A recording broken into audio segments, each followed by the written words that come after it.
The Yu-Gi-Oh! Trading card game has over 10,000 unique cards for players to collect, trade, and construct their own personal decks. But what would happen if players only had access to the bare minimum? In this series, both the TheRJB0 and myself will each open a very select amount of sealed product. Once we open that product, we must build a deck using only those specific cards pulled. That's it. And at the end of each episode, we discard the entirety of our pulls to the graveyard and start from scratch with a new product. Every card counts. This is Yu-Gi-Oh! Sealed Showdown.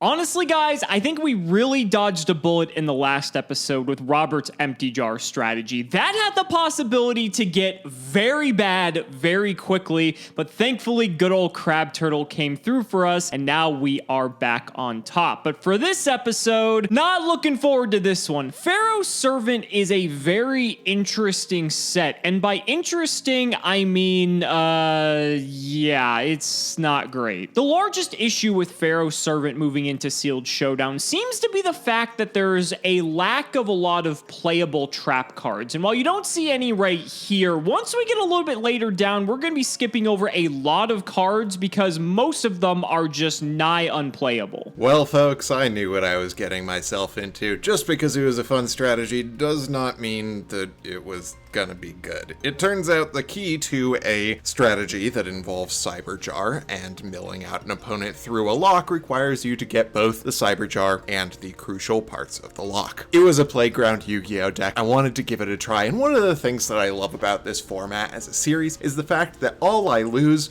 for losing that is a mark on the scoreboard. I don't have any disadvantages going on because I tried something different. It was a good time. I enjoyed trying out the deck, even though it sucked, and I'm ready to move on. Now, Alex, after our last episode, told me that he started to see some strategy coming out of Pharaoh's Servant. And I gotta say, I feel like I honestly get worse at Yu-Gi-Oh! Every time I look at this set. I don't know what Alex is tripping on. I'm gonna look through this, and I am going to see if I can make heads or tails of this set with y'all. So we start off with Jinzo, the god himself. This card basically wins you the game. There are outs to it in the set, but they are all awful, and it being a secret rare means it is the sackiest thing on the face of the planet. I'm really hoping that we get it, and I'm really hoping Alex does not. 7 Completed is an equip spell that I'm actually looking at here because it's one of the few ways we can deal with a Jinzo. Remember, if Jinzo hits the field, traps aren't going to be able to be used, and so 7 Completed paired with any machine monster that has 1800 or more attack points will be able then to hit over a Jinzo. There's only a few monsters that actually meet this criteria. Steel Ogre Grotto number 2 is one of them. I think Spikebot is in the set as well, but there's also some neat things we can do with this card that I'll cover later on. Time Seal's in the set. This is arguably a very scary card because it can just actually wrap up the game entirely. We may just play a playset of this because while it doesn't necessarily trade for advantage, it denies Robert that draw, so it effectively does what it's supposed to do, but if we ever get ahead, Time Seal will just wrap up the game by itself. Dust Tornado and Call the Haunted are two very good cards that come out of this set, but the biggest problem is their rarity. Dust Tornado is a super rare and Call of the Haunted is an ultra rare. If we can pull either one of these, I'll feel really good, but the scariest part about it is they are trap cards, so Jinzo is definitely a threat. Solomon's Lawbook is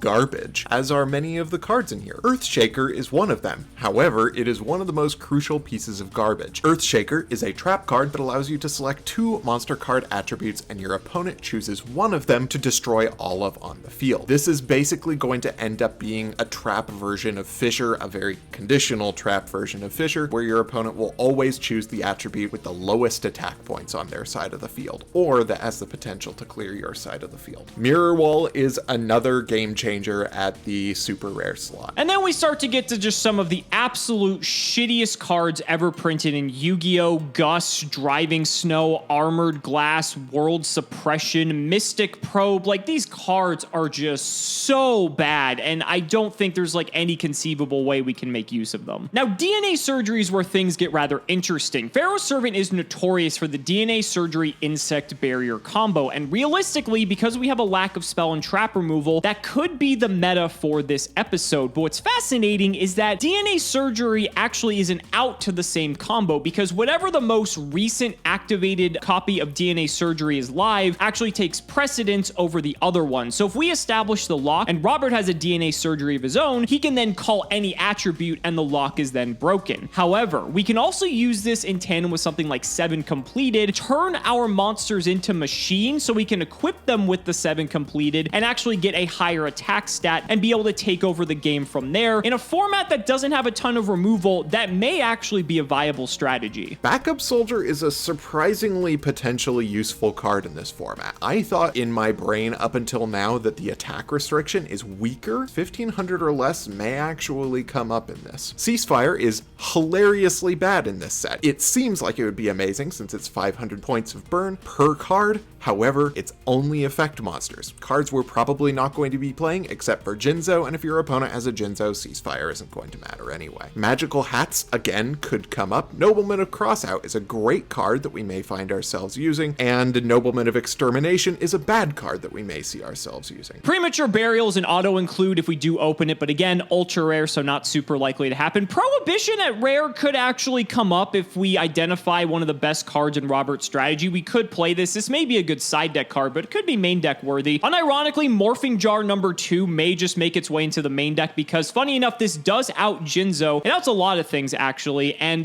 can just add to some craziness in the episode. Here we get to something interesting, which is that this whole set is full of fairly good fire monsters at the normal summon. This is going to play into how Earthshaker works because I don't expect there's going to be a lot of variety in terms of attributes in the deck. Earthshaker may turn out to be an even more suboptimal card if 90% of the monsters our opponent is going to summon are going to be fire. That being said, here's a counterpoint to that, which is that we have Sky Scout, an incredibly strong monster at 1800 attack points in the level 4 slot, which is Wind. Flying Kamakiri number 2 has 1500 attack points, which is roughly an LOB stat line, so we're probably not going to play it unless we're really desperate. Buster Blader is a 2600 attack point monster, which means it gets over Jinzo. Michizure is actually an incredible piece of removal coming in at rare. I would love to get a playset of this because this can be one of the biggest determining factors for how this episode goes. Fairy Meteor Crush is a cool card if we're able to get something big established and just be able to pierce into everything Robert has, but again, super rare. Limiter removal is actually a very important card because there are a lot of machines that come in at common, and so being able to double the attack of them can actually lead to some very quick games. It is a super rare, but this is one of the most powerful super rares in my eyes. And then we've got some other monsters, and honestly, some of these may make their way into the main deck because we may just not have any other option. Gorochin Kuwagata is a 1700 level 4. Hayabusa Knight can attack twice, and 4-star Ladybug of Doom actually is removal, and I think we might play this just because some of the best normal summons we have are level 4, so this will probably make its way in. Island Turtle is a wall. Wingweaver also gets over Jinzo at the cost of 2 tributes. The Fiend Mega Cyber is a really cool card at ultra rare, but we're probably not going to see it. Insect Barrier is crucial for the lock. Beast of Tall War crashes with Jinzo. Imperial Order is Imperial Order. That's pretty much Pharaoh's Servant. It's going to be a very interesting episode for sure, so let's go ahead and get cracking. All right, you guys, so 24 packs of Pharaoh's Servant. This is going to be a very interesting one, so let's go ahead and flip them up. First pack, we did get a Gorochin Kuwagata. We got a 4-star Ladybug of Doom. I think that's an okay start. Darkfire Soldier number 1's good to see, and an Insect Barrier for the DNA Surgery Insect Barrier combo. I honestly think this is probably meta, so I hope we can get the full playsets of this because it is very imperative that we do. Yes,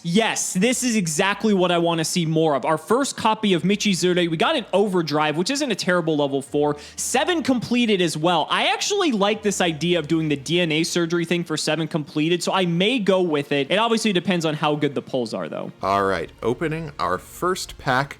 What do we got? Michizure, crucial. Spikebot, also good because it potentially gets over Jinzo. Minor Goblin Official, a potentially good burn card. Respect Play is one of those cards that lets us see our opponent's hand. This plus Prohibition could be an interesting combo. Could come up. And there's Sword Hunter, the big beefster. A Shift and an IO. Wow, I don't know how good this card's going to be, but it's IO. Like, it can't be bad, can it? Sky Scout, however, is absolutely good. Very glad to see that. Vampire Baby is like teeny tiny Goyo. 2 minor Goblin Official. It really wants me to play Burn, doesn't it? Metal Detector 2, which is going to be important. Ooh, this is a pack. Not only did we get an Island Turtle for a 2K Defender, Solemn Wishes actually may not be bad in our format because the games may be slow enough that Solemn Wishes gives us enough life points that this could be worth it in the long run. But a Morphing Jar number 2 for removal and a Mirror Wall. This is one of the best cards we could have gotten. Super stoked to see that.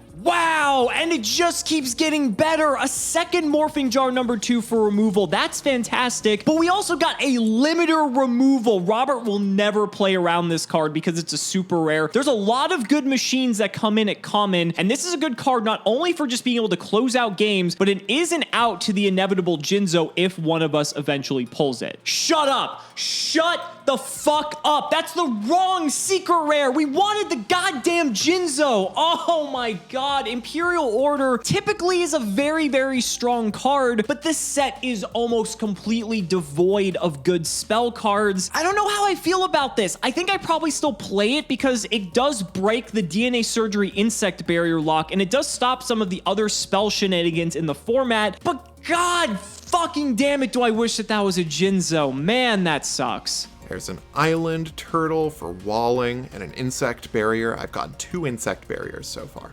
Okay, I'm not liking how little of the cards that are going to be counters to important strategies we've gotten. We've got 1 Metal Detector and no DNA Surgery so far. Third of the way through, we could be doing worse, but there are definitely some gaps in our pulls so far that I want to see closed. 4-starred Ladybug of Doom is not one of those. That's a great card to see. Nobleman of Extermination and Dust Tornado. 2 spectacularly good cards, and Metal Detector, also very important to see. Wow, and a Fairy Meteor Crush as well. I mean, the good super rares are coming, and this one's like a bit iffy because I do need a big monster in order to use it, but I'm pretty happy to see it. There's a DNA Surgery and Island Turtle. This pack's not bad. Gravity Bind's an interesting one. This is effectively the DNA Surgery Insect Barrier combo, but in a single card, but it only does stop level 4 and higher. This is weird though, because if this card is face up and Robert doesn't have a way to remove it, I'm not exactly sure how he's going to win the game. I think that's my first copy of Sky Scout or Harpy's Brother for anyone who knows the OG packs. I'd really like to get more of this because it is the primary beater coming in at 1800. Another Insect Barrier isn't too bad either. Another Michizure, a 7 completed. Once again, that's going to be really important if Alex pulls Jinzo. Another Michizure. Great. Excellent. I've got my playset. All right, we are halfway through. I haven't seen any DNA Surgery yet, but I've seen some really good cards. Dust Tornado is kind of a replacement for DNA Surgery in that it can get rid of either Insect Barrier or Alex's DNA Surgery. However, it doesn't help me out with the DNA Surgery plus 7 completed combo that's going to be really good. Who the hell am I tripping on? DNA Surgery is a trap card. That's gonna not do anything against Jinzo. Bah, we don't need that thing. Appropriate, hilarious card. Earthshaker. Now that I'm thinking about it, I don't think I've seen that card so far. Not too hyped about that. Cold Wave, definitely something to think about though. Skull Invitation is a fascinating card. Each time a card is sent to the graveyard, inflict 300 damage to the owner for each card sent. It is reciprocal, but this is a way to possibly slowly burn Robert if we did want to play any sort of burn-like strategy. That's an interesting one. Holy fucking shit, Premature Burial? Are you kidding me? This is actually really big because now we can actually play like large monsters like Wingweaver or Sword Hunter, and if we could find a way to get them into the graveyard somehow, like via discarding for some sort of effect, we can actually Premature Burial them back. Wow, that is an insane pull. Holy fuck! Holy fucking fuck, we actually got both secret rares. We got both secret rares. We have the Premature Burial. We have the limiter removal. Robert, buddy, there's no way you're fucking winning this, bro. I am so sorry. Morphing Jar number 2, another great rare. Nobleman of Extermination, once again, another great rare. Another appropriate, another 4-starred Ladybug of Doom, love to see it. Shut up! What the fuck is this opening, bro? That's the third secret rare I've gotten in 24 packs. Are you serious? Could you imagine if that was another Jinzo? Robert would shit. Also, that aside, another Michizure is actually nuts. We're on pack 19, or actually 18, I guess. Oh my, how much better could this opening get? Another, oh, there he is. Oh, holy shit. Oh, that is so bad for the episode and so good for me. And look at that, it's first edition too. $666. It is worth $1 million to me today. Oh, wow. Wow. Nobleman of Extermination and Jinzo in the same pack. Oh boy, folks, Alex is not going to be happy about this one. Io and Jinzo. The secret rare luck in this series has been wild. There's another Sky Scout and another Bubonic Vermin. And a Beast of Tall War to boot, the only monster in a 1 tribute stack that can just natively run into Jinzo. This is a weird opening. Great stuff. I absolutely cannot complain about Jinzo, but a lot of the support cards are not in here. We're going to see what we can cook up in the draft. Only a few packs left, ladies and gentlemen, and I am in shock. This may be one of the best openings I've done, not just in Sealed Showdown, but like in any series I've ever made ever. This is unbelievable how good this opening is. Flip them up, third Michizure. Unfucking real. That could not have gone any better. The only way this could get better is if there's a second Jinzo in one of these 2 packs here. Prohibition isn't bad. I will take that. That's probably going to go into the side deck. Could go in the main deck, though. I don't think it's the worst. Last pack. Flip them up. What the fuck? What? No fucking way, dude. There's one Jinzo. Where's the fucking other one? I swear to fucking God, this is unreal. There's no fucking way I just pulled 4 secret rares in 24 packs. Right there. It's right fucking...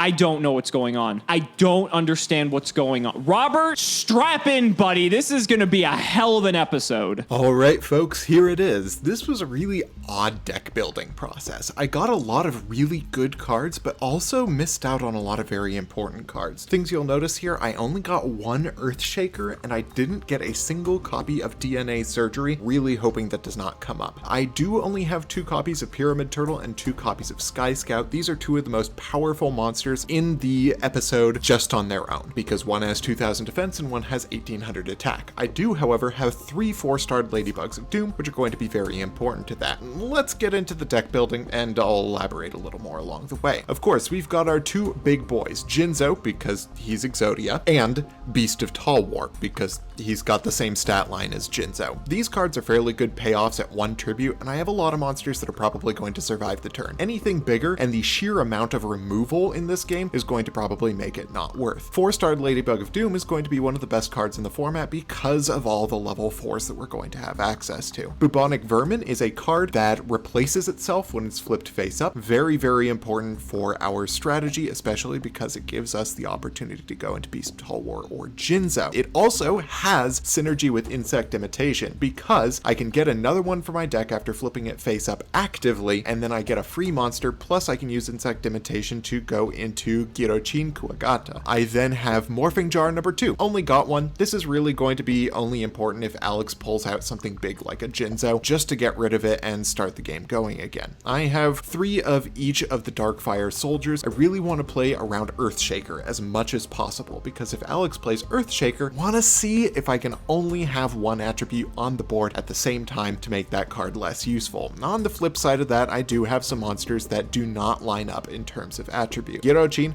has the downside that it is both a wind monster, which doesn't fit with the fire theme, and it's an insect, so it is susceptible to insect barrier. However, has that synergy with Insect Imitation, and it does match with Sky Scout, which is a much more important card than the Darkfire soldiers. Island Turtle is Island Turtle, and Sky Scout is Sky Scout. Insect Imitation, like I said, is a payoff for Bubonic Vermin. It also works on 4-starred Ladybug of Doom if I can keep that on the board for a bit. Nobleman of Extermination is another important card. It can hit Alex's Michizures, it could hit a Dust Tornado if he's got one, it could hit a number of cards that are going to be more important for Alex to save, although when it comes to cards that are generally chainable, it's not going to be great to have. Attack and Receive is a burn card. It's a fairly good burn card, especially in sequence with other attacks and receives. I did not get a lot of power cards, especially when it comes to things like boosting attack points, getting rid of opponents' monsters, bringing back cards, and so I really have to go all in on an aggro strategy. Being able to burn Alex is probably the best thing I'm gonna get, since I'm really struggling for playables other than my obvious power cards. Speaking of which, we've got Dust Tornado, going to be crucial for getting rid of that insect barrier or DNA surgery. It's just going to be good for a number of things. Earthshaker only got one of them, but it's basically bad fissure, which makes it worth playing. Imperial Order is probably not as good as I'd like it to be, but it's Imperial Order. There are some good spell cards in this set, so I think it's worth playing. Michizure is the most important card of the set. If your monster gets destroyed, or if your monster gets sent to the graveyard,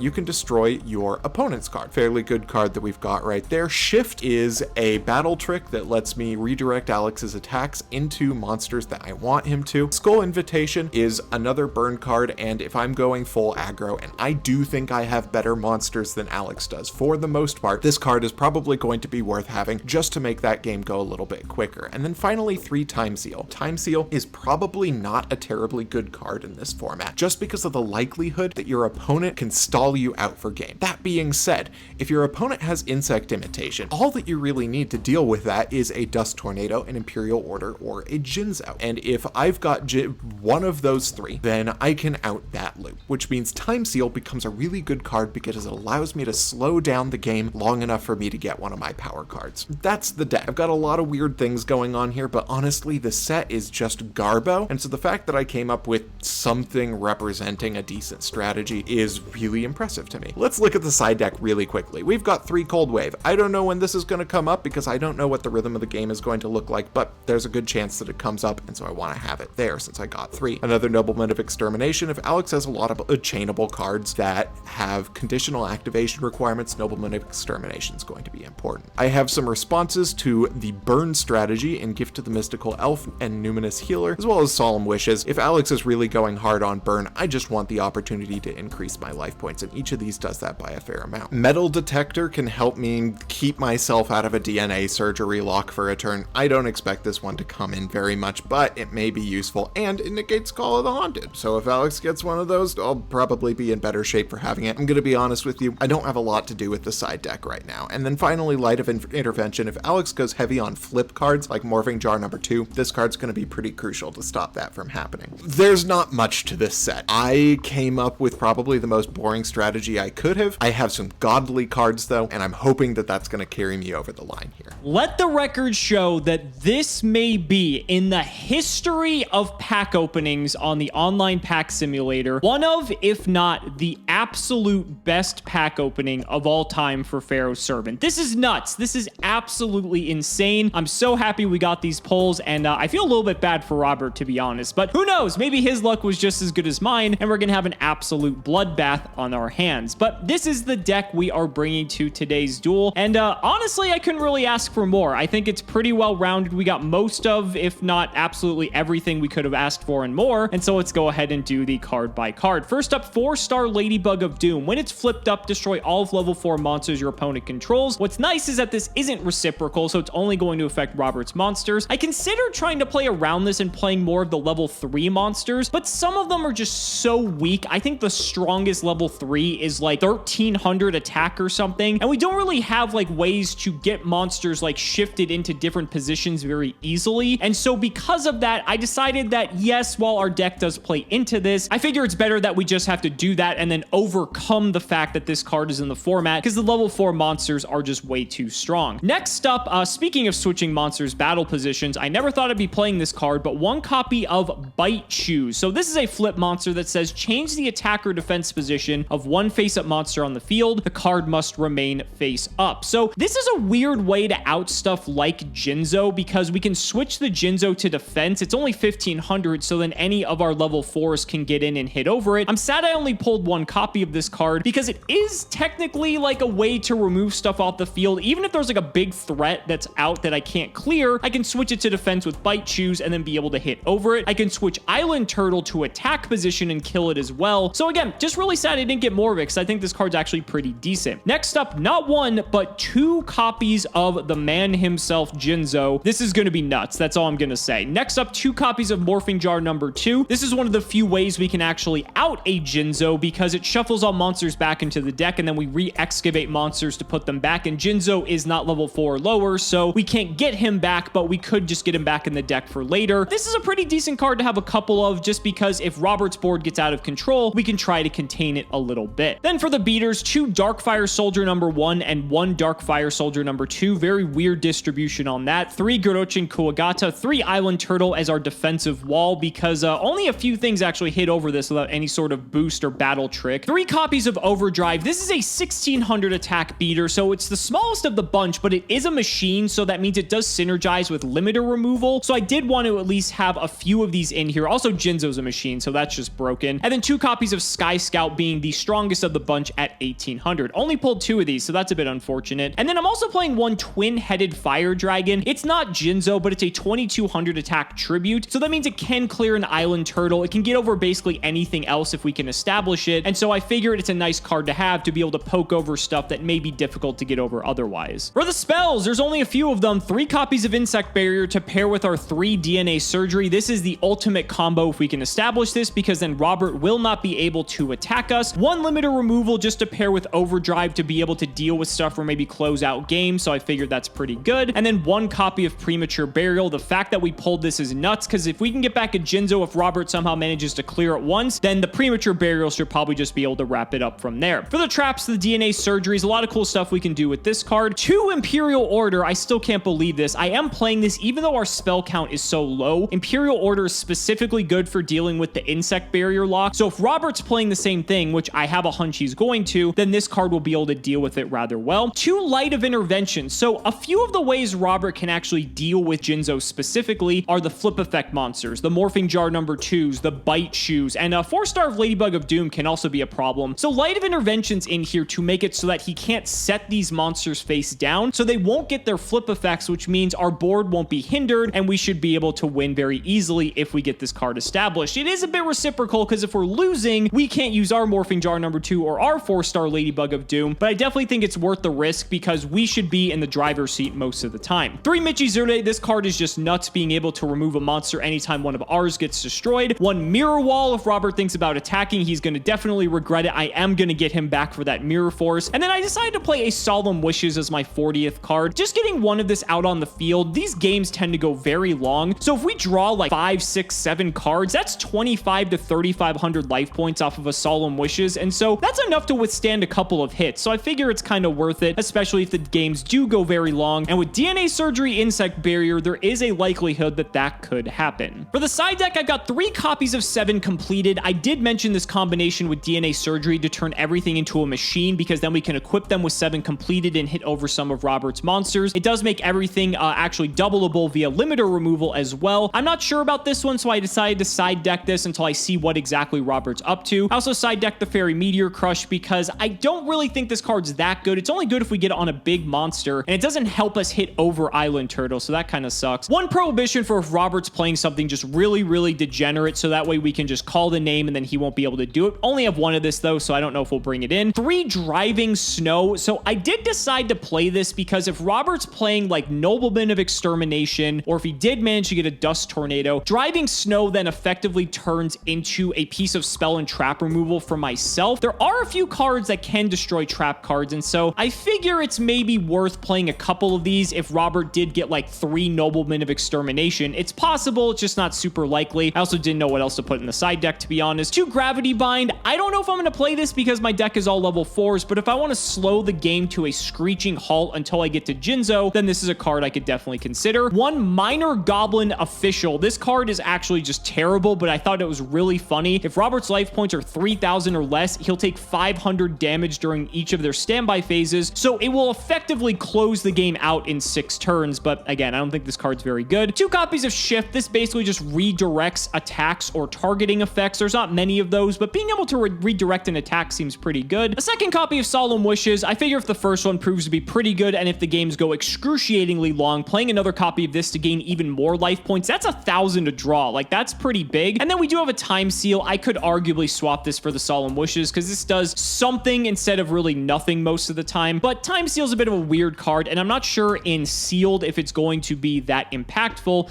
but we'll have to see what happens. Guys, I am super excited to play this one, and I cannot wait to see Robert's face when he sees the deck that we're bringing today, because it's going to be a slaughter. Ladies and gentlemen, it's time to duel.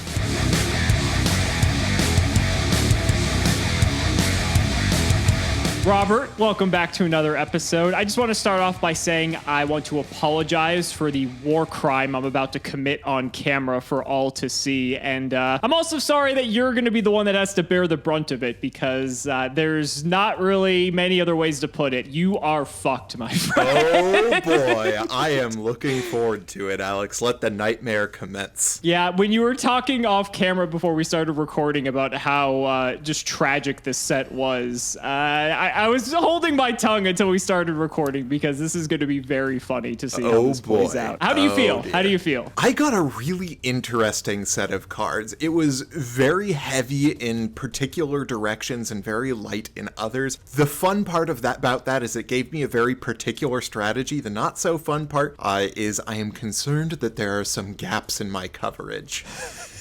I guess we'll have to find out what happens then. You ready, buddy? Yep. All right, let's go ahead and shout out that patron. It is Cool Kid Joe. Thank you for the support. Ooh.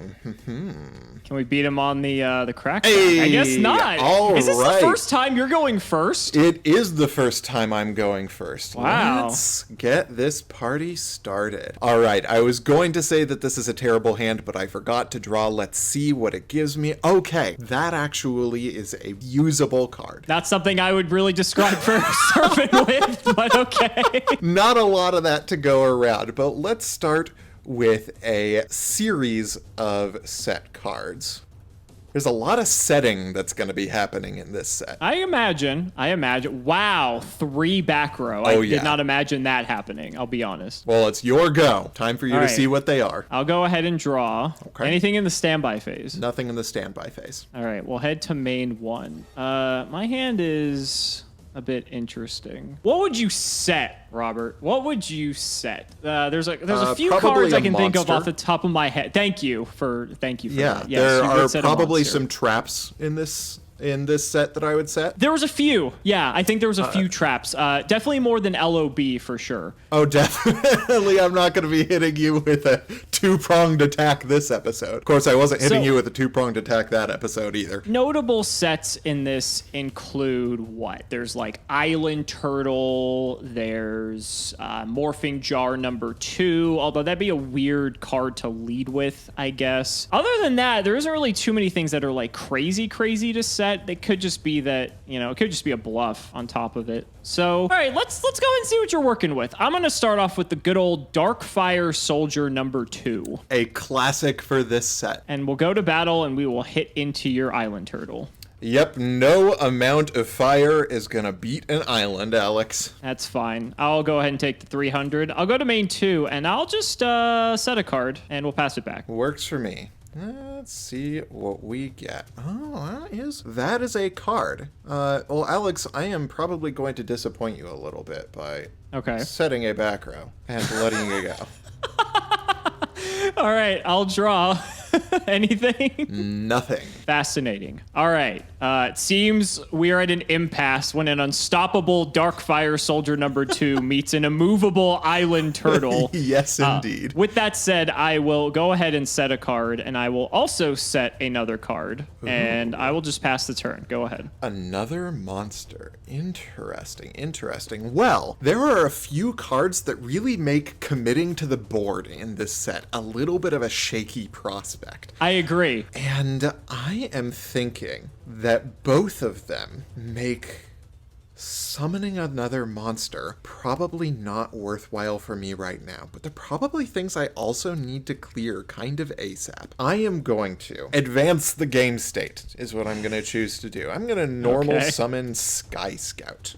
Okay, that's a pretty good one, sure. And I am going to enter the battle phase. And I am going to attack into our good friend, Darkfire Soldier number 2. If Dueling Book will become convinced that I exist. There we go. And I will go ahead and take the 100 damage, and the Darkfire Soldier will fall. No battle tricks. Fascinating. Okay, I am going to let you go. Show me the 4-star Ladybug of Doom, Alex. I will draw, and you're right on the money. I do have the 4-star Ladybug of Doom, which is an interesting little board wipe in our format. It is an interesting little board wipe in our format. My monsters will go to the grave, and I will not do anything after that. You're not going to Michizure me? Oh, why would I do something like that? What's that Not card? like that's I've a card in never this heard of format. it. Yeah. Not at all. Not Nope. at all. Let's go ahead and lead with a Girochin Kuwagata to follow that Ooh, up. you're on the bug as well. All right. And we'll go to battle. Let's start by hitting for 800. I will take 800. And how about 17? I will take 17 as soon as I take the full 800. And then we'll head on over to main phase 2. I've got something I could do, but I don't know if I'm really all for it at this point. 4 back row, hasn't used a single one yet. I'm assuming one's Michizure, but you don't want to waste it on a 4-star Ladybug of Doom. I think that's understandable. I also could not know how Michizure actually works, but and it may just have to be destroyed by battle for it to work, but I feel like if it's destroyed, period, it may work. All right. I'm going to activate Insect Barrier. Ooh, going for it early on. Okay. And I'm going to set a card and pass. Go ahead. Wow, that is one-sided. I had no idea. Okay. Pretty good, right?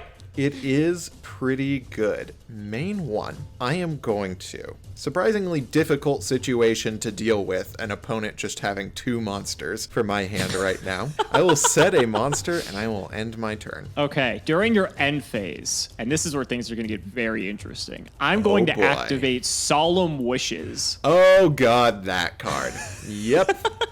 All So right. now I will take my draw, and during the draw phase, I'm going to gain 500 life 500 points. life. 2 steps forward, 3 steps back. Oh, it's a great format we're playing in, isn't it? It now, is. We're once again in the predicament where I don't know what you set. If it's an Island Turtle, I can't get over it, clearly. If it's Morphing Jar number 2, we're just going to have a little bit of fun. Again, there's like a couple other cards it could be, but I don't know for sure. I'm going to attack with the Girochin Kuwagata. Let's go ahead and see what you got first. It was a good move to not summon another monster. I'm going to take Yep. it out with a 4-starred Ladybug. Okay, so it will perish, and then I will hit you for the 800. I'll take the 8. Then in main phase 2, I'm going to go ahead and set a monster, and I'll pass the turn. Fascinating. Okay. Starting with a draw, that is a card that will at least get me around that menacing 4-star Ladybug, the MVP of the game so far. I'm going to normal summon There he myself is. a Sky Scout. Let's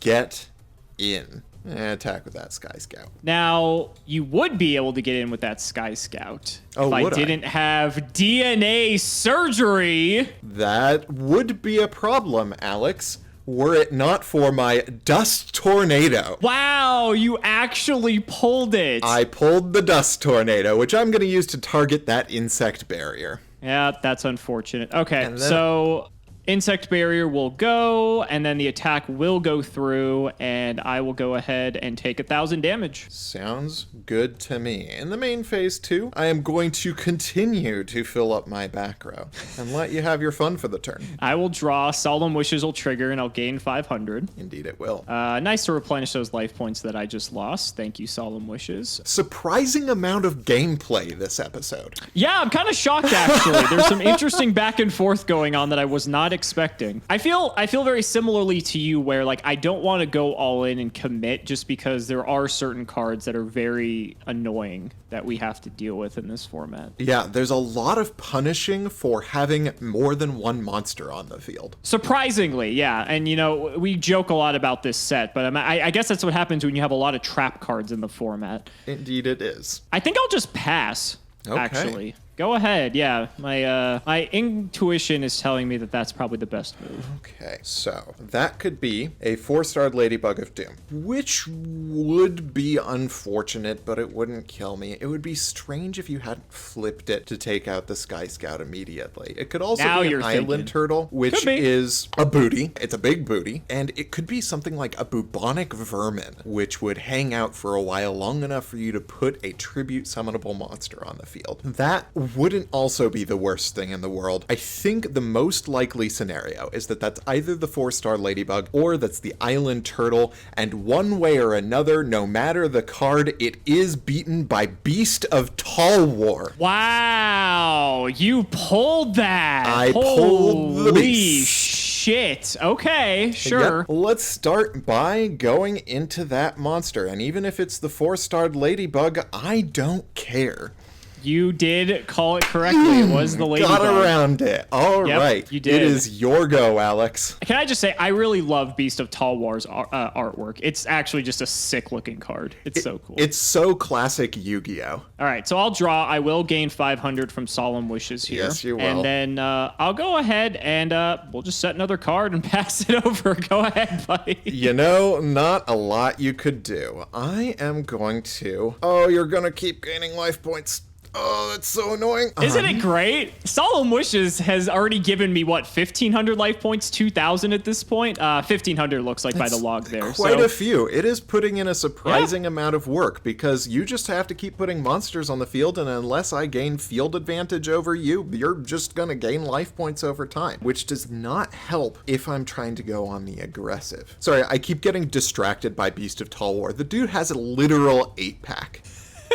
Also, his pecs are like to the side of 2 additional abs. Really interesting muscle anatomy this guy has, but I really should be focusing on Yu-Gi-Oh! I'm really just stalling for the fact that I don't have anything to do except attack, so I am going to go in. Once again, there's not really anything in this format that's going to punish this. You might want to rethink what you just said because you attacked into it's the morphing jar number 2. 2. All right. Back on top of the deck goes my Beast of Tall War. That just saves it for when you get your Jin. So I'm going to shuffle my deck, and I'm going to banish... You're going to just mill off the top until you get another level 4 or lower monster. Okay. Oh, look at that. Well, there we go. Well, this is not ideal because this puts one of my attacking monsters into face-down defense position. Correct. Which is a less than excellent position to be in. But, you know, overall, Beast of Tall War did what it needed to do. All right, so I'll go ahead and gain a 500 here from the Solemn Wishes. And now I'm in a bit of an interesting position because I have a read that you have Michizuri in the back row, and there never has really been the opportunity for you to truly fire it yet, except for like one moment, but it wasn't really worth killing a 4-star Ladybug of Doom. So if I were to play something that hits over your Darkfire Soldier, then you can just use the trap to trade off, and then you have initiative again. So I don't know how much I love that play necessarily. I actually kind of just like playing a little bit defensively and just setting, and I'll set another card too before I pass the turn. If you redraw your Talwar, like, so be it, but it's supposedly a one of because it's an ultra rare, so we'll see. We shall see, Alex. I'm going to start by drawing for turn. Now, you have used up 2 4-star Ladybugs of Doom, which means the chances that it's a third that you have set are fairly low. The most likely scenario is that you have another Morphing Jar number 2, or even more likely, that's going to be an Island Turtle that you have face down. The question is, how much am I willing to take the risk of a blowout here? You also forget who you're playing against on top of it.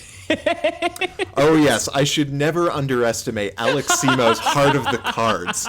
I think the move here is just to flip summon. Pass the turn. Flip summon my Darkfire Soldier number 1, go into the battle phase, and attack that face down Island Turtle. It is an Island Turtle, you're correct. So you'll take the 300 here. I'll take the 300. And, you know, I'm glad I found out that it was not indeed the 4-starred Ladybug. Now, I gotta take a second to think in my main phase, too, if there's anything more that I want to do with my turn. There's not really much mass destruction except for the 4-starred Ladybug. If you grab the 4-starred Ladybug, that also takes out your Island Turtle, so that's not that big of a problem for me.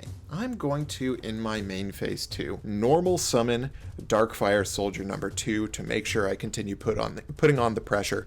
I'm gonna let you go. Okay. I'll draw Solemn Wishes. I'll gain 500 God, life points. I hate that card. Isn't it great? It's Look at this wonderful, 9,000 life points I have. This is fantastic. I love this card. Incredible. And Robert, oh boy. the time has come for your ultimate Alex, demise. It's happening. I sacrifice the Island Turtle for the one, the only, Jinzo! Oh my fucking god, Alex. Oh, after last episode when I intentionally played just a garbage deck, you gotta hit me on the crackback while I'm down with a Jinzo. Absolutely. You should feel good, though. Now I'm not going to gain life points from Solemn Wishes anymore. Oh, I Isn't feel that great? so great about that, Alex. I bet you So do. good. I'm going to hit Darkfire Soldier number 2 because I like Darkfire Soldier number 1 better. Now that's just mean. I will I'll take the pass 700. What? Darkfire Soldier number 1 has a fucking cannonball on his shoulders. Like, how Okay, can you that's beat pretty that? sick. Two and he has katanas, like though? a sickle. The stupid Darkfire Soldier just has like 2 katanas, whatever. Sound off in the comments which one you like better. I think 1's better. Okay, counterpoint. Darkfire Soldier number 2 got its immeasurable power from the heart of a volcano. What is Fair. sicker than walking into a volcano and then coming out with fire powers? Being Mr. Volcano himself, if you're going to go that route, but go Okay, ahead. that's fair. Well, no, I am not going to do that. I am going to do the other thing with my hand. What on earth am I going to do in this situation? You and I talked about how if Yes, one of us pulls this, it is flippin' just like crispy. the worst case scenario. Oh my god, if I didn't hate Pharaoh's Servant before, I hate it now. I bet. I just have to wall up at this point, I guess. I'm gonna set a monster, and I'm gonna pass my turn. All right, let's go ahead and draw. I will not gain for Solemn Wishes. Unfortunately, really wish that were the case, though. Silver linings. Silver lining, that's true. Now, you could just be setting to wall up so you don't die, because your life points are actually a bit low if I do lower your defenses. However, there are a couple cards that could throw a wrench in things with Jinzo, let's say, and that's what I'm a little bit nervous about. So I think I do need to, I guess, play a little bit aggressively because we do have the Jinzo out, and honestly, if we don't, I don't know what else we're going to be doing. So I will bring out a Darkfire Soldier number 1 of my own. We will go to the battle phase, and we'll start by hitting into your Darkfire Soldier. This way, if you have a Morphing Jar number 2, you're not going to be able to get anything off of it. I will take the 700, and it'll go to the grave. And let's see what the other one is. If it's an And Island Turtle, it so is be it. absolutely the Morphing Jar number 2. The man himself. The man himself. So I'm going to go shuffling here. You won't get anything because the jar will actually be destroyed. And let's go ahead and start milling. Let's see. Well, you know I have that card now. Oh, so good to see it. Oh, I mean, not great to see that exists, but, you know, glad to see it gone. Okay. So Gorochin Kuwagata is one of them. Mm-hmm. Shit. Yeah. Keep them coming! Now, I'm fairly certain that this counts for Morphing Jar number 2. It is until you have the same number of monsters shuffled into the deck, so it does Yeah, count. you only special summon the level 4 or lower. So this is actually like probably the worst case scenario for me. So that I was lose the such a Jinzo. value card. I only get 1 monster out of it. And yeah, I lost some good removal at the same time. Here we are. I'll go to main phase 2. But you know what? I mean, if you didn't have Morphing Jar number 2, I basically had you on the rope. Yeah, so you it's did. fine. You had Yeah. to do what you did, and you did it optimally. And All I will right. pass the Draw turn. for Go turn. ahead, buddy. Even though I've gotten rid of the Jinzo, I am not out of the woods. I'm going to start by taking this opportunity to get rid of whatever that face down card is right there. Okay. That's an interesting one. The odds that you can kill the Kuwagata are pretty high. Literally any 4-star monster does it. Yep. Question is, do you have one? I don't know. You could not just have one. Very unlikely, but you could also just not have one. All right, we'll see if this bites me in the ass. I'm gonna chain Light of Intervention. Oh, jeez, Alex. That was not what I wanted to see. Oh, good. okay. Okay. So extermination will not destroy this because it No, has it to stay set in order for you to destroy it. It's good because if I can't activate it or don't want to, then it will actually go through. But thankfully, it's chainable and it will stay up. Extermination is indeed a Garbo card. Yeah, it's not great. Two. Now, anything that either of us tries to set now has to go into face-up defense position. I am so spectacularly low on life points here. Yeah, it's not looking great. I'm going to normal summon in face-up defense position my 4-starred Ladybug of Doom. Oh, let's go! Whoops. Oh, man, that ended up biting me so hard in the ass because if I had just set this card, Light of Intervention would have made it flip face up. I'm not glad to see the results of my actions here. I am going to set yet another back row Like to see it. and let you go. My man has liking this. 5 back row. Unbelievable. 5 I'll back draw. And my Solemn Wishes is actually turned back online, by the way. So Yeah, I will be and gaining my life. I'm- All right. So I know you have Michizure. Like, I have to play through this eventually. So I'm going to flip up the Gorochin Kuwagata. I'm going to normal summon in Overdrive. Let's hit over with the Gorochin. This way, if you want to Michizure something, you will kill the lower thing to preserve your life total, I imagine. Well, I am going to respond to that with Earth Shaker. Ooh, okay. It's removal. It's It is removal. Now, Alex, you have the opportunity to get rid of 2 monsters on the field, but in the process, you will also have to get rid of your own monster here. So I'm going to call Wind and Earth. Interesting. It destroys all face-up monsters. All face so up. I can choose to let... Well, I don't even know if this is good, right? Because... They both die, and then Overdrive could get in, but then also if Michizure... Well, it's in my graveyard now, actually. So when monsters are sent from the field to the graveyard... Yeah. So no matter what, you can kill both of my monsters here. That so is the question is, what's potentially actually true. better to let happen? After some deliberation, I think there actually is a correct way to deal with this Earth Shaker. I am going to choose for all wind monsters to be destroyed here. Okay. So is that fine? That is A-okay. Do you have the Michizure? I do indeed have the Okay. Michizure. So there was a correct way to do this, because if I had chosen Earth, Michizure just requires a monster being sent from the field to the graveyard to trigger. So if I had picked Overdrive, you could have just picked the Gorochin Kuwagata to die off Michizure, and you could have kept your 4-star Ladybug. That's true. So I actually did play that correctly. Main did. phase 2, it's not looking fantastic after that. You're top decking, which I feel very good about at this point. Yeah. I think I'll just pass. Go ahead, buddy. Okay, let's draw for turn. Come on, give me something. That is something. I am going to normal summon my Bug Boy. It's a good one. It is a good one, and I am going to swing in. And that's just going to put me down to barely under my starting life total. Well, Alex, it is your turn. All right, I'll draw, and it's going to get better because my life total is going to go back up a bit more. How's that? It's peachy. For a What, is game it that peachy? feels so down to the wire, the life points are not close in this one. I agree. Interesting. I think I'm just going to pass. Go ahead. Okay, I'm gonna draw for turn. Interesting. Okay, I mean, I don't see much of a point of my not setting this. All the cards that reveal things in this series reveal your hand. So I am just going to put that down on the board, and I'm gonna keep trying to get through that Solemn Wishes damage. And it is your turn. I will draw. I will gain 500. Alex, you are really trying to make your fortune on ad revenue this episode, aren't you? Oh, absolutely. That was the whole intention from the start, right? Okay. 4 back rows, pretty good. I do have a play. I'm trying to think of what punishes said play. I think there's one card in particular that I know punishes this, but I think it's higher rarity. So, if you got it, you got it. I think that's perfectly Interesting. fine. I'm going to bring out my own Gorochin Kuwagata. Okay. And let's just crash. That is A-okay. Okay. All right. So they'll trade. And you're back in top deck mode, buddy. Go ahead. Yes, I am. And that is not what I needed to see. Good, It good. is your turn. Perfect. I'll draw. Solemn Wishes will give you an extra 500. And let's go to main 1. I'm going to summon an Overdrive. Okay. I'm going to go to battle and attempt to attack directly. I am going to take 1,600. Excuse me, sir. You didn't let me finish. Oh, no, you did not. Damage No, you step, fucking motherfucker. did not. Damage No! step, motherfucker. Limited removal the Overdrive for God game. Let's damn it. fucking go. Oh, Jesus fucking Christ. Yep.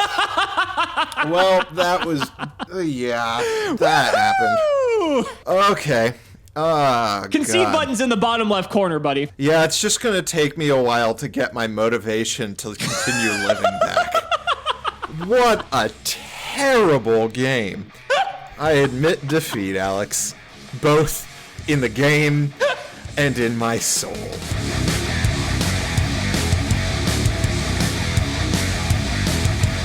Jesus H. Fuck on a biscuit, Alex. Jinzo, IO, limiter removal, and that fucking solemn wishes. If you just How many wanted... life points? Hold on. 5, 10, 15, 20, 25, 30, 35, 40. I gained 4,500 life points from that solemn wishes across the game. Alex, if you wanted to make me quit and make this a mini-series, you could have just told me, buddy. I was telling you off camera that you don't even know the half of my deck yet, and that was factually accurate. So maybe you'll get to see the other half of the deck too. That would be really exciting. Well, hopefully my strategy actually shows up to the game this time, and this becomes a game. I'm happy with the amount of gameplay from last episode, or last game, but I am really not about the quality. Let's see if we can up that. I'm going to go first for my second time this series. All right, good luck. Honestly, I did not think it was going to be this interactive either, so I'm shocked by that too. Draw your card, and best of luck, buddy. Thank you, sir. What a fascinating draw. Okay, I am going to normal summon. There we go. A Darkfire Soldier number 2. Then I am going to, just like the last game, set a couple of back row, and it is your turn. All right, I will draw. You got anything in the standby for me? I do not have anything to stand by for you. Interesting. I'll go to main 1 and take a moment to think how I want to proceed here. This is a weird one. This is a bit of a weird one. I think what I'm going to do is I'm going to set 3 cards face down. Oh boy. And I'm going to pass it over. Okay. I'm going to draw for turn, and I'm going to go to main phase 1. 3 back row, huh? Chances that one of those is a Michizure is pretty decent. The chances that it's anything I am genuinely concerned about right now are extremely minimal. I think the play is just to start paying my solemn wishes tax and just swing in for 17. I'll take it. Okay, glad to see that. In my main phase 2, I am going to continue trying to keep the game state as is by activating Time Seal. Ooh, okay, fair. And then I am going to replace that Time Seal with another set back row and end my turn. All right, so I will not be drawing here. So I will just go straight to main 1 if you'll allow it. I will allow it. Well, that throws a wrench in things, doesn't it? It does indeed. I'll pass. Go ahead. Okay. I'm going to draw for turn. That's a good one. I like to see that. Things I can do here. I can continue getting in for damage. Force I can do here, and I do like that force. I think the move here is to normal summon my first Girochin Kuwagata of the game. Sure. I'm going to go into battle phase. Okay. Swing in for 17. Take it. And I'm going to swing into for 17. I'll take that as well. Okay. In the main phase 2, I am going to activate my second Time Seal. Shit. Oh, God. And it is your go. Alex, you might want to start setting some monsters. Yeah, we may have to start setting some monsters here. Okay.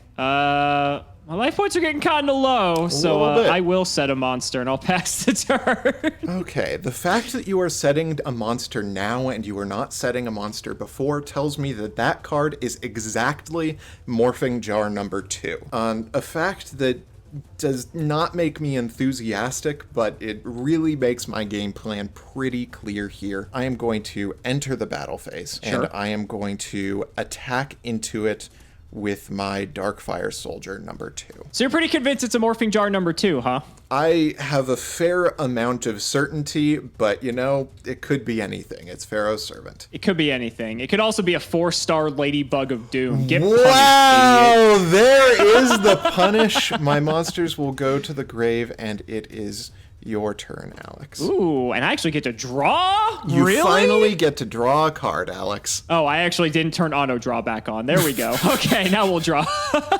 Just in time for me to get my Darkfire Soldier number 2. Oh boy. Things are heating up. Let's hit for 17. I will take 17. And then I think I'll just pass the turn, buddy. Go ahead. Okay, I'm going to draw for turn, and I'm going to have to figure out my next move here. Going into main phase 1. So I know that you having limiter removal IO and Jinzo isn't the half of it. There's one card that I am 100% terrified of as far as cards in this set go, and that is Mirror Wall. I know that if you pulled Mirror Wall, basically anything that I do in the battle phase is going to be sketchy at best.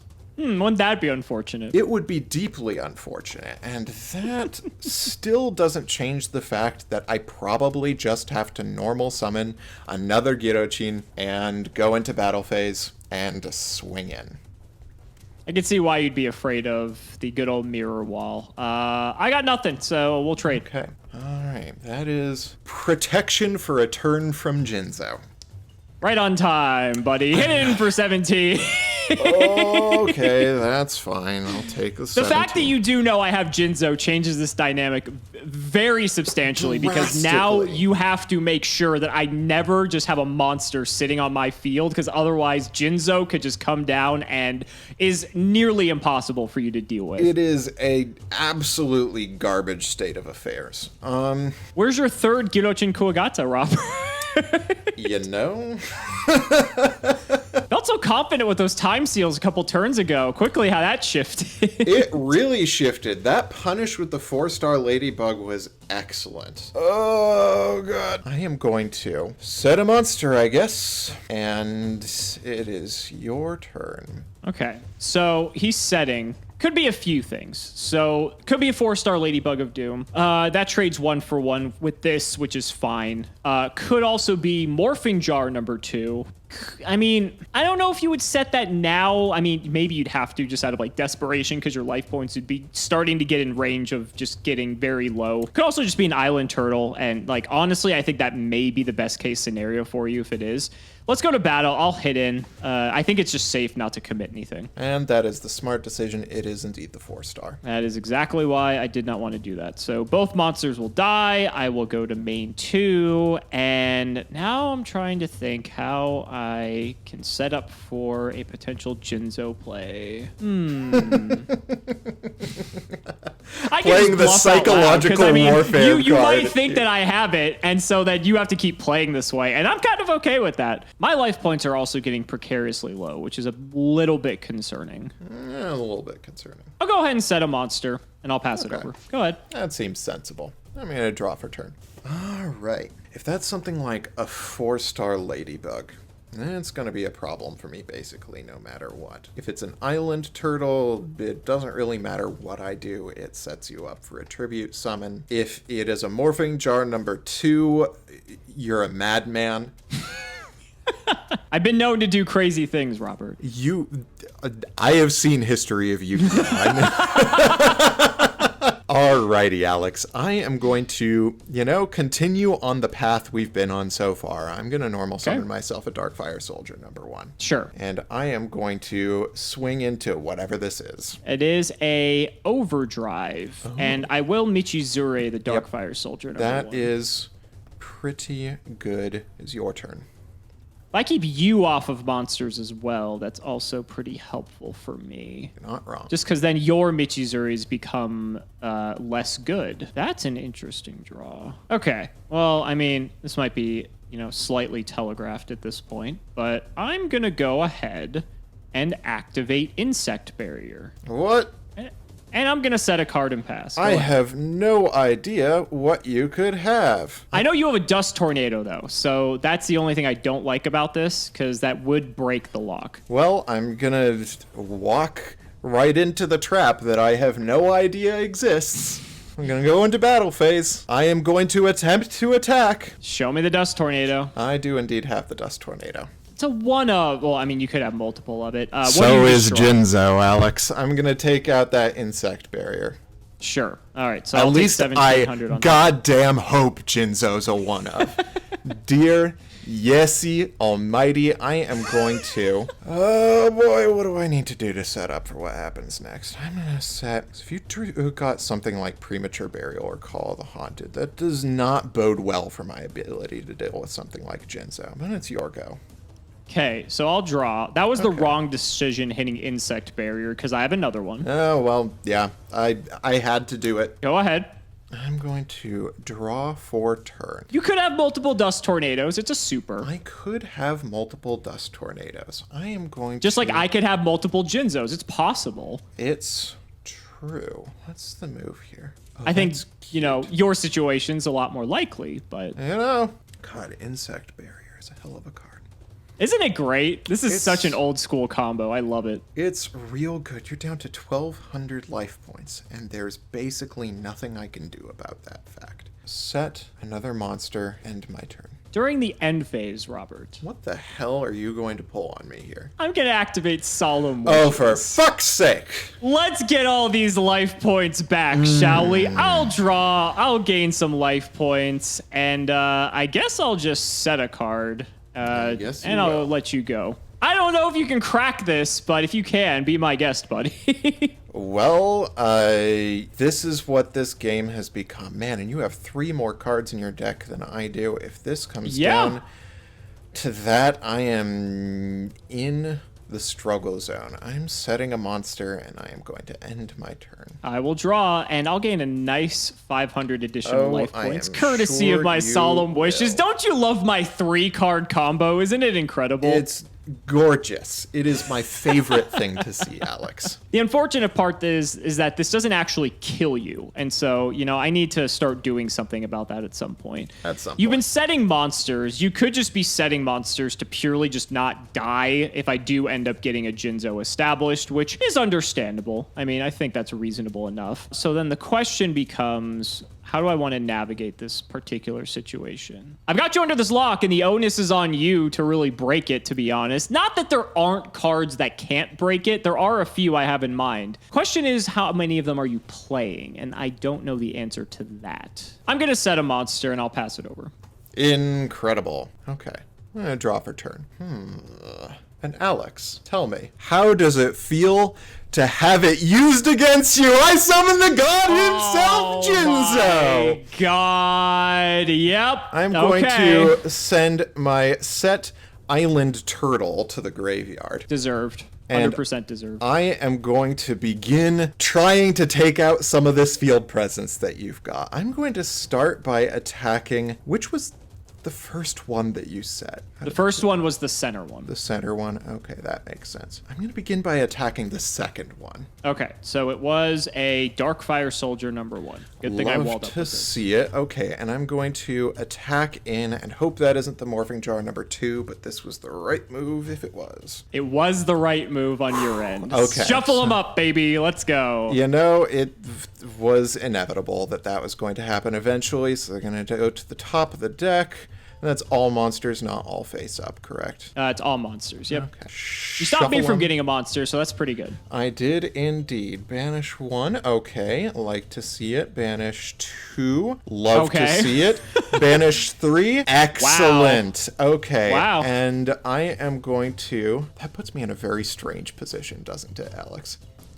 Special summon defense and special summon in defense. You can have as many monsters as you want. You don't have Jinzo anymore, so my lock is back up. It is indeed, buddy. It is indeed. In my main phase 2, because I know you know that I have this now, I am going to activate Insect Imitation to send my 4-starred Ladybug of Doom to the graveyard and summon from my deck my final Girochin Kuwagata. You are actually playing Insect Imitation. We're going to have to talk about that later. Okay. All right. Your go, Alex. Interesting.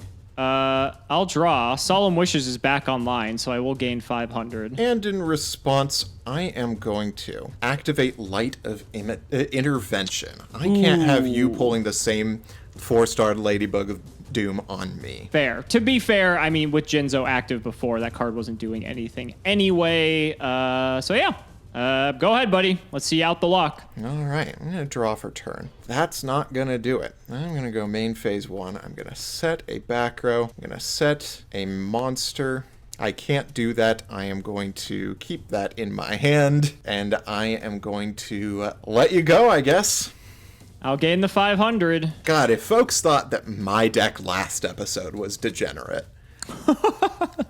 I'm going to go ahead and normal set a Morphing Jar #2 face up. Okay, that's the boy. Glad to see it face up. I'm going to draw for turn. That is a card. Is it a card that's going to help me? That's the question. So, currently, 4-star Ladybug of Doom is not a danger for me. Were you to get Jinzo, Light of Intervention wouldn't do a huge amount of good for me. I honestly, genuinely, don't know why I have been sitting here with my Darkfire soldiers face down on the field. It's amazing I have not gotten punished for that yet. Trust me, I would have punished it if I could have. I am going to flip summon my two morphing jars. Darkfire Soldier number 2. Okay. And the question is, how good an idea is it for me to keep putting monsters on the board? I think it's probably honestly necessary. You're not going to be required to make any moves right now. But if I have the ability to deal with what you've got on the field right now, it's going to be important for me to be able to continue going. A Jinzo would be bad. With a 4-star Ladybug of Doom, that would be a problem. But honestly, I bet that's going to be the least of my worries for now. I'm going to normal summon myself a Sky Scout.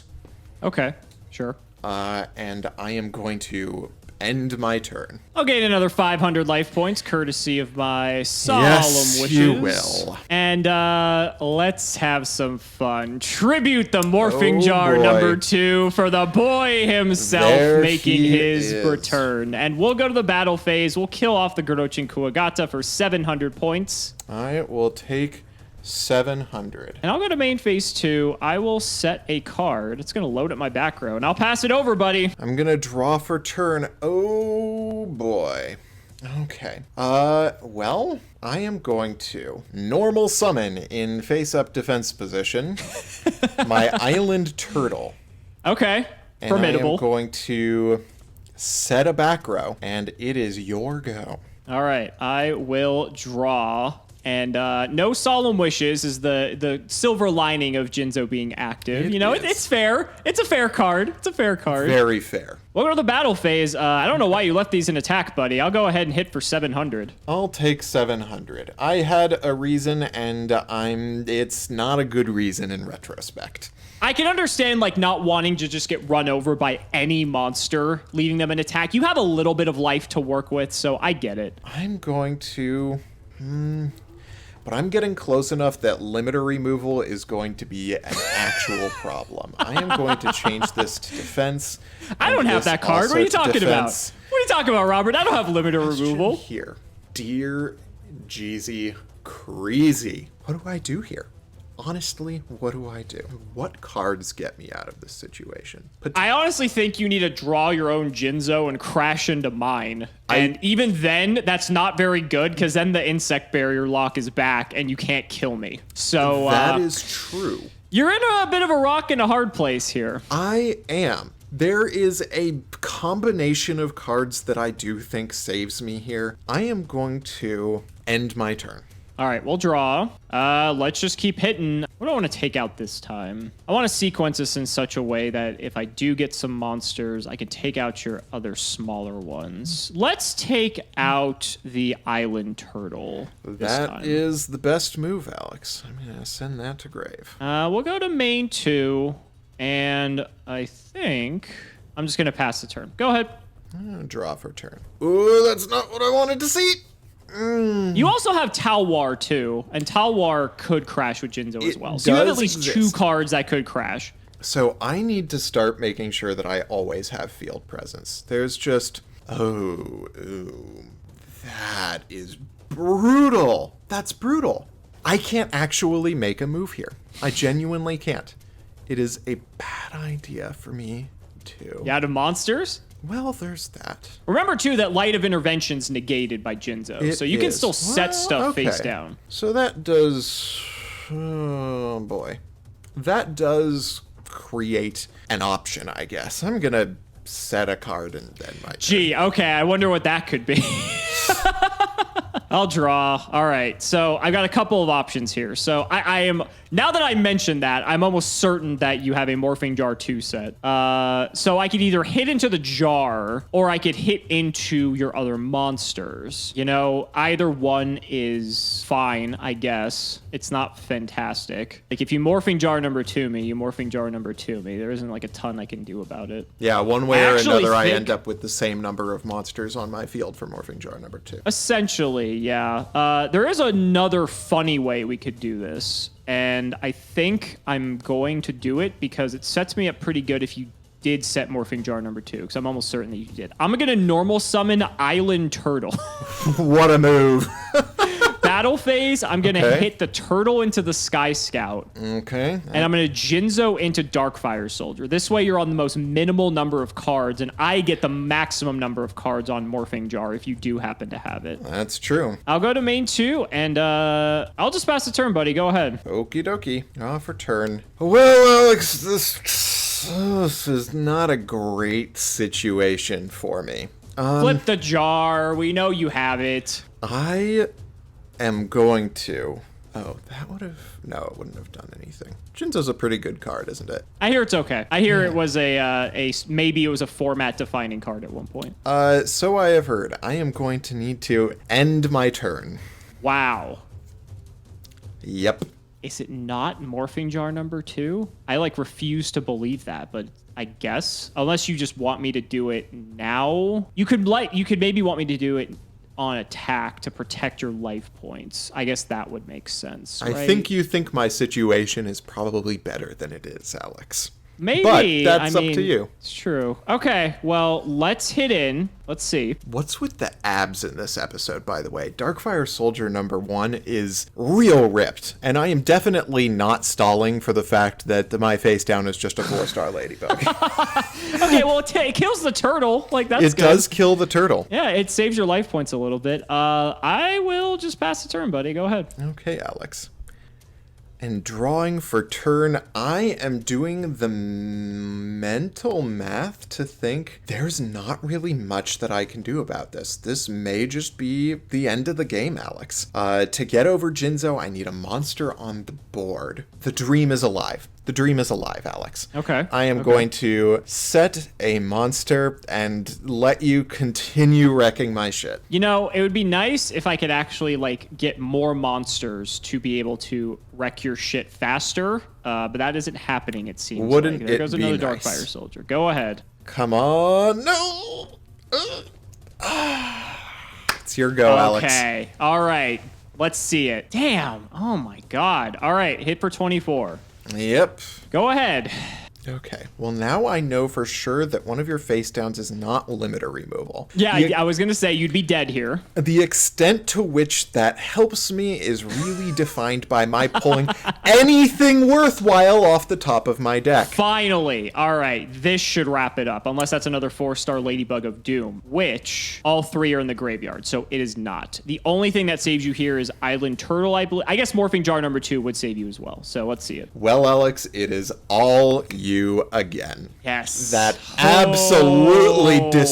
despicable strategy has worked. Feels good.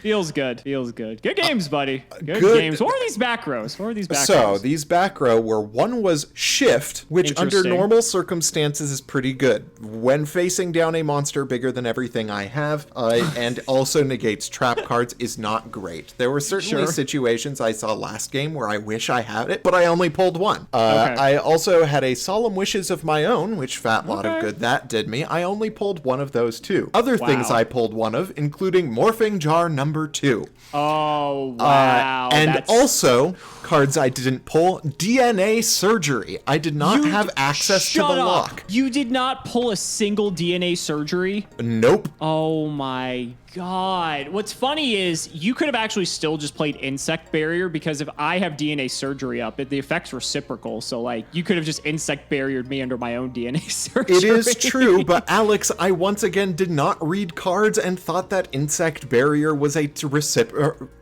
reciprocal effect. Oh, I see. And this is what I get for being a classic Yu-Gi-Oh player who does not read cards. But it did open me up for some really interesting strategies that I was excited to show off and never got to. The main one of those is Bubonic Vermin. Okay. Because I had Jinzo and Beast of Tall War, it was useful for me to have access to repeated monsters. Combine it with Insect Imitation, and I actually have a real plus in the deck, which is fairly rare. Overall, my deck was basically aggro plus some level 3 monsters that were going to help me with control. I really pulled Jackal for worthwhile strategies. I also got the IO. What I was doing was I was hunting for Jinzo or Tall War and IO, and that would have at least let me get around Insect Barrier in the long run. Bubonic Vermin also would have helped me by thinning out my deck and keeping me field presence, but honestly, my deck strategy just never saw the light of day because these two absolute degenerate cards took me down. I was very curious at the fact with you. I was thinking maybe you just didn't draw DNA Surgery this whole time, because at the very least, even if you don't play the Insect Barrier, you can play DNA Surgery to counter my DNA Surgery. And so I was actually really looking forward to the counterplay that was going to produce. So it's really unfortunate that you didn't get a single copy. I still can't even believe that, to be honest. I also had a second Solemn Wishes set, so if you did clear the Jinzo, we were going to start getting a lot of life points very quickly. True. Now, Robert, remember how I said that you've only seen half the reason my deck is good? Oh, jeez. As you can see on the field, we have a Jinzo. We have an Imperial Order. That's pretty good, right? We also got a Premature Burial. That's yes, Mata flippin' Christie. I hear that this card's okay. Yeah, it's weird because the outs to Jinzo actually don't put it in the graveyard, because like Morphing Jar number 2 shuffles it away. I guess if you mill it off the Morphing Jar, it goes to grave. But yeah, I actually clogged my back row with the Jinzo up when I set the Solemn Wishes and then drew the Premature for turn, so I had no way of using this to speed up the clock on you. And I also kind of wanted to save it in case you outed Jinzo anyway, because for how hard it is to out this already, if I brought it back, then there was never happening. I had a playset of Michizuri, which is pretty nice. I pretty did happy too, about fortunately. That's good. Yeah, it only came up a couple times for us, but we also needed to draw it. You did see the Limiter removal. That was a nice card, right? I did have the Mirror Wall. Oh my god. Well, I'm glad that I was at least right to try playing around that. And then Robert, I didn't just get one Imperial Order. I got 2 Imperial Orders. Holy shit. We are making up for Metal Raiders in spades. And Robert, I didn't just get one Jinzo. Are you kidding me? They need to hire some new developers at db.yu-gi-oh/ When you go back and watch the pack open, I literally, like, shit. Like, I pulled the second Jinzo in the 24th pack, and on, like, the 22nd or 23rd, I said something to the effect of, I don't know how this could get any better. The only way is if I pulled a second Jinzo. And like magic, there it was. And I was just over the moon. I'm like, there is no way that I lose this game, because 1 Jinzo is already bad enough, but 2, oh my god, it was disgusting. I felt so bad when I got that. I'm like, there's no way you're gonna win this. Alex, I thought after my pulls that I had averted the nightmare. I had outs to Insect Barrier plus DNA Surgery. I had a fairly decent suite of control cards. I had a Jinzo and an Imperial Order. But dear God, looking at the set, I had no idea the nightmare that I was in for. Yeah. Absolutely. I was also playing Twin-Headed Fire Dragon. I didn't get a Beast of Tall War, but this was a one of I played just because it hits over stuff like Island Turtle and the like. So at the very least, this is not as bad for you to out because like Michizuri can kill it pretty easily, but it's annoying because none of your monsters can deal with it, and 4-star Ladybug of Doom can't kill it. That's true. It kind of limits you to like Morphing Jar and Michizuri specifically, so I figured this card's not terrible. Another card I thought was very fascinating actually that I only pulled one of, shocker, after my pulls were so good, was actually Bite Shoes. Bite Shoes is an interesting halt or disruptive card in this set. So this is actually a way to out Jinzo, because if you have Jinzo established and you were to attack into Bite Shoes, I can force your Jinzo to defense. You can't switch it back to attack because you already attacked that turn, obviously. And then any of the level 4s can actually hit over your Jinzo. And because Jinzo's up, there's no trap that can really like stop that for the most part. And so I was really actually kind of disappointed I only got one of this. It also just allows you to deal with the 4-star monsters pretty well because it switches them to defense, so any 4-star can hit over it. It also forces Island Turtle to attack mode so you can kill over it as well. So the more I thought about this card, I actually realized that this card seems pretty good in our format. But again, I only got one copy of it, so I was only electing to play the one, of course. But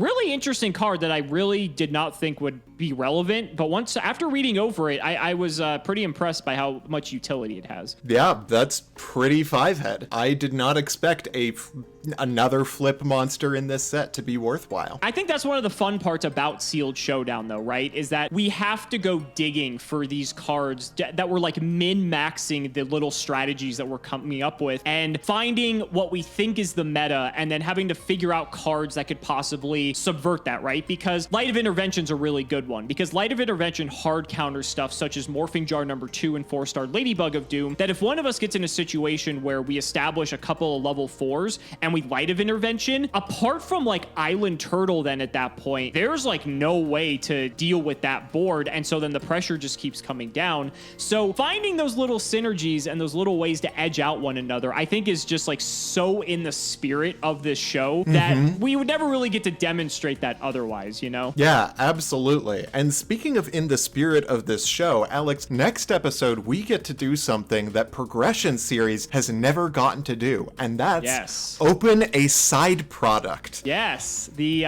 collector's tins, the 2002, 2003, I forget which 2002. one. 2002, yes. So basically what we're going to do is we're going to open up one of each tin, essentially, because each tin contains 5 packs, and they are packs of varying sets, and then we're each going to get one promo of all 6 of the promos. So then that way we have 30-ish packs to build a deck with, so then we get to kind of synergize all of the previous sets together in one. We're going to do this later on with sets such as Dark Beginning, Dark Revelation, so on, but those don't come out till after like Invasion of Chaos, Ancient Sanctuary, but the tins provide an opportunity to do this a little bit earlier on. I think that's going to be a lot of fun. It's, you know, more like Progression Series, but it's kind of just like a one-off, and then we just go back to the regular sets, and I believe Labyrinth of Nightmare is the one after that. It absolutely is, and I am looking forward to it. The next episode is going to bring so much variety, and yet is still going to keep the spirit of this show alive, because there's no way we're going to get an entire early Spell Ruler era hand control deck out of this. We're still going to need to go digging, and I'm really excited for the combinations of strategies that these sets have had open to us, but we haven't been able to access because we have only one of them at a time. Things like there are cards like Mask of Darkness that plays really well with trap cards, but which came in a set that didn't really work much with trap cards. And so I'm excited to see that come to fruition. Yeah, and it's going to be nice too, because then you're not going to have people who open 2 Jinzo, 2 Imperial Order. So the playing field might be a little bit more leveled out for you, buddy.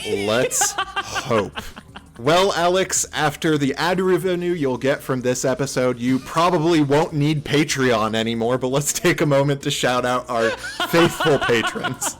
Yeah, I feel bad for how long this one's going to be because, you know, people say that these episodes are kind of long. This may be the longest one yet. I'm not 100% sure. I think LOB is still going to be longer, though, to be honest. But we do have to shout out the patrons, as always. So big shout outs to Shadow1317, Showtagonist, Sean Alling Jr., Cameron Smith, Joshua Schlee, Ngayoko, Tim00x3, Ika Ironfang, Pony Stark, Ian Musa, Michael Dente, Dan the Manhoben, Part 2, Synchro Guy, Mystic Walk, Sylvia Wilds, Inyo Taisho, Draconic, Dollywop, Dragonlord, Jarvis Martin, Logan Thomas, Peter Gregory, Thomas Nelson, Jordan Coons, Calvin, Iron Bladesman, Pure Ace, Jesse Wood, True Nerdgasm, Cole T, Benjamin Fuller, Brother Paul, Chris Hood, Lumpy, Nehru Celeste, Shane Reese, We Don't Read Our Cards, like Robert, David Liu, Rockly325, Lane Roger, Zachary Whithelder, Brett Havey, Isidon, Gren Maju and Salad, Sky Rose, Dylan Hunter, Garthox DOW, John Tubase, Apathy Astro, Brody Eastwood, Dace Allen, and Flannel Daddy. Thank you all so much for watching the video, and we will see you next time.